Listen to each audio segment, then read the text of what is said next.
Astro ഹീലിംഗിൻ്റെ പുതിയൊരു എപ്പിസോഡിലേക്ക് എല്ലാവർക്കും സ്വാഗതം. നിങ്ങളെല്ലാവരും സുഖമായിരിക്കുന്നു എന്ന് വിശ്വസിക്കുന്നു.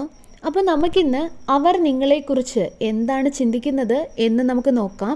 അപ്പോൾ ഈ അവരെന്ന് പറയുന്നത് നിങ്ങളുടെ പാർട്ട്ണറാകാം, അല്ലെങ്കിൽ നിങ്ങളുടെ ലവറാകാം, അല്ലെങ്കിൽ നിങ്ങൾ ഇഷ്ടപ്പെടുന്ന ഏതൊരു വ്യക്തിയുമാകാം.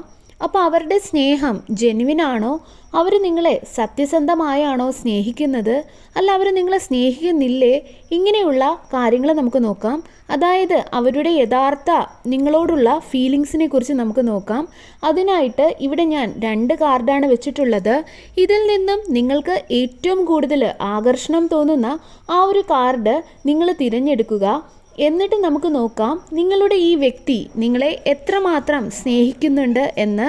അപ്പം നിങ്ങൾ കാർഡ് തിരഞ്ഞെടുത്തിട്ടുണ്ടാവുമല്ലോ അല്ലേ? അപ്പം നമ്മൾ ആദ്യത്തെ കാർഡാണ് നിങ്ങൾ തിരഞ്ഞെടുത്തതെങ്കിൽ നിങ്ങളുടെ ഈ ഒരു വ്യക്തി, അല്ലെങ്കിൽ നിങ്ങൾ മനസ്സിലുദ്ദേശിച്ച ആ ഒരു വ്യക്തി എന്ന് പറയുന്നത് നിങ്ങളുടെ റിലേഷൻഷിപ്പിൽ വളരെയധികം ജെന്യുവിനാണ്, അല്ലെങ്കിൽ വളരെയധികം സ്ട്രെയിറ്റ് ഫോർവേഡ് ആയിട്ടുള്ള ഒരു സ്വഭാവ പ്രകൃതമുള്ള ആളാണ്. അതായത് അവർ മനസ്സിലൊന്ന് വെച്ച് പുറമെ മറ്റൊന്ന് കാണിക്കുന്ന ഒരു സ്വഭാവക്കാരല്ല എന്നാണ് പറഞ്ഞു വരുന്നത്. അവർ എങ്ങനെയാണോ നിങ്ങളോട് പെരുമാറുന്നത്, അല്ലെങ്കിൽ എങ്ങനെയാണോ അവർ നിങ്ങളോട് സംസാരിക്കുന്നത്, അത് തന്നെയാണ് അവരെന്ന് പറയുന്നത്. അവരുടെ ഉള്ളിൽ മറ്റൊന്നുമില്ല. നിങ്ങളെ അവരുടെ ഭാഗത്തു നിന്നും നിങ്ങൾക്ക് എത്രത്തോളം സ്നേഹവും സപ്പോർട്ടും അവർ നിങ്ങൾക്ക് തരുന്നുവോ അത് തന്നെയാണ് അവരുടെ മനസ്സിൽ യഥാർത്ഥത്തിൽ ഉള്ളതും. അതുപോലെ തന്നെ അവരുടെ സ്നേഹമെന്ന് പറയുന്നത് ഫേക്ക് അല്ല.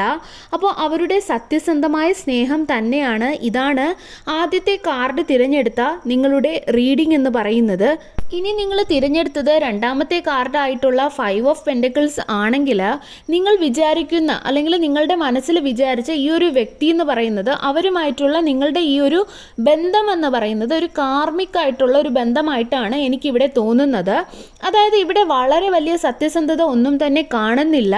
എന്തൊക്കെയോ ഹൈഡ് ആൻഡ് സീക്ക് കാണുന്നുണ്ട്. അതായത് എന്തൊക്കെയോ സീക്രട്സ്, എന്തൊക്കെയോ രഹസ്യങ്ങൾ കാണുന്നുണ്ട്.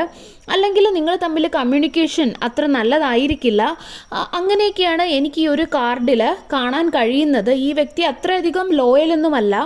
അതുപോലെ തന്നെ ഈ ഒരു വ്യക്തിയെ നിങ്ങൾക്ക് പൂർണ്ണമായി വിശ്വസിക്കാൻ പറ്റില്ല എന്നാണ് എനിക്കിവിടെ കാണുന്നത്. അതുപോലെ തന്നെ നിങ്ങൾ ഈ ഒരു വ്യക്തിയുമായിട്ട് ഒരു കാർമിക് റിലേഷൻഷിപ്പ്, അതായത് നിങ്ങൾക്ക് മെൻ്റലി ഒരുപാട് വിഷമങ്ങളൊക്കെ ഉണ്ടായതായി കാണുന്നു. അങ്ങനെയാണ് എനിക്കിവിടെ കാണുന്നത്. അപ്പോൾ ഇതാണ് രണ്ടാമത്തെ കാർഡ് സെലക്ട് ചെയ്തവരുടെ റീഡിങ്. നിങ്ങൾക്ക് യൂണിവേഴ്സിൻ്റെ അനുഗ്രഹം ധാരാളമായിട്ടുണ്ടാകട്ടെ. വീണ്ടും ഒരു വീഡിയോയുമായി നമുക്ക് വീണ്ടും കാണാം.